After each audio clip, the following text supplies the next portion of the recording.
welcome to the Premed Experience. I'm so happy you could attend the event live with us.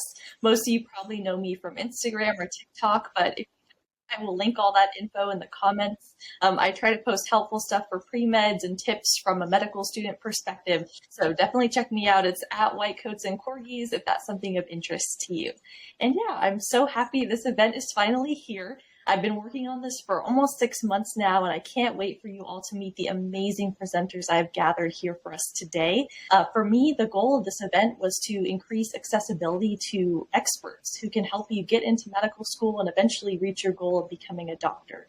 So we have some incredibly knowledgeable experts speaking today, from MCAT tutors to admissions committee members to even medical school deans. So please take advantage of their wisdom and their advice. So for this Q&A session, we're going to be using the Q&A function on Zoom. So we already have so many questions. Thank you all for being so engaged, but please use that function to ask your questions. And Dr. Dan, our moderator, is going to be looking through that and choosing the questions that our deans are going to be answering today. So we're going to try to get to as many as possible. So for now, I'm going to hand it over to our moderator, Dr. Dan Katz. Hey everyone, and thanks so much for joining. My name's Dan, and I am a second-year internal medicine resident, and I'll be the moderator for this panel. We're joined by three incredible deans and admissions experts here, and I want to give everyone the chance to ask questions in that Q&A, and I'll be looking through that. But first, I was hoping that the deans could introduce themselves. We can go one by one and just quickly sort of say where you're from and what your role is. So if we can start with Dr. Osborne. You're muted. Oh my God, I already failed my mute challenge for the morning. It's Saturday. Hello, I'm Megan Boysen Osborne. I am the Associate Dean for Students, so I oversee admissions, student affairs, and diversity, equity, and inclusion at University of California, Irvine. Awesome. Dr. Liotta. Hello, everyone. It's great to be here. And I'm Rob Liotta, and I'm the Associate Dean for Admissions and Recruitment at the Uniformed Services University, the Health Sciences, and we're actually on the Walter Reed Bethesda Medical Campus, the National Naval Medical Center, Bethesda. So, and I'm great to be here with you today. And Dr. Amiri. Hi, everyone. I'm Layla Amiri. I'm the Associate Dean for Admissions at the Robert Larner College of Medicine at the University of Vermont. And again, thank you so much, all of you, for being here. I actually have a quick first question that I was hoping to ask Dr. Osborne. Can you actually give a few stories or sort of say if you've seen any particular red flags on applications and how you respond to those types of things?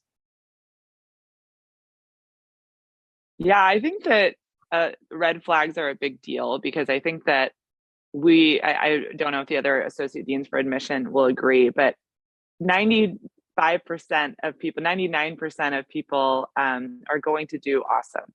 And I don't know necessarily that I'm always looking for that one superstar that's going to go change the world. I just want medical students who are going to do well in my curriculum. And I would much rather have 114 awesome, above average, amazing medical students than have 105 superstars and 9 medical students who are having a lot of trouble. So I think trying to identify those students who are going to have trouble either professionally or academically are oftentimes what I'm looking for in an application, trying to weed out some medical students for those who I think may not be successful in medical school. So some red flags that I see on applications are just, number one, attention to detail.